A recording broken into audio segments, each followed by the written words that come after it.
কুড়িঘরের নদী দেবী পাতালের পরে স্বর্গ ছাড়িয়ে আনলো মন্থন পর্বত, মন্দার পর্বত ছাড়িয়ে গেল স্বর্গের কালী, কাল ছাড়িয়ে গেল মহাকালের বেটি, মহাকালের বেটি ছাড়িয়ে গেল অমুকের বেটি।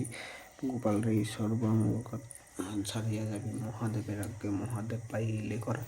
ছাড়িয়ে যাবি বালকস্য রূপে দেবী ভদ্রকালী, তোমারে পাইয়া দেবী আনন্দিত হইয়া আনন্দিত ছাড়িয়া দেবী পাতালে ছাড়িয়ে গেল মহেশ্বরের আগে, মহেশ্বরে মহেশ্বর বলিয়া দেবী তাহাতে উতলিতা হইল ব্রহ্মা বিষ্ণু লোকমে দেবী পাতষ্ট হইল, পাতষ্ট হইয়া দেবী নাচিয়া বেড়ালো, নাচিতে নাচিতে দেবী উতলা হইল, উতলা হইয়া দেবী আনন্দে লাফিল।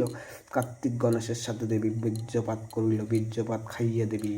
অনিষ্ট হইয়া গর্ভবতী হইল, সে গর্ভবতীর ঠেলায় গোপাল রায় মৃত্যুবরণ করিল কার আজ্ঞে, মহাদেবের আজ্ঞে। ঘুরে ছাড়িয়ে গেল পাতালে পাশান্ত, পাশান্ত যগ্নি তোমার ছড়িয়ে যায় এক্ষণি মা, হে মা পরমেশ্বরী তোমার ধরিয়া নাই অখণ্ড পুষ্পধারী, এ বান সে বান নয় লয় বান লয়, গোপাল রায়ের প্রাণ হানিয়া করিল বান।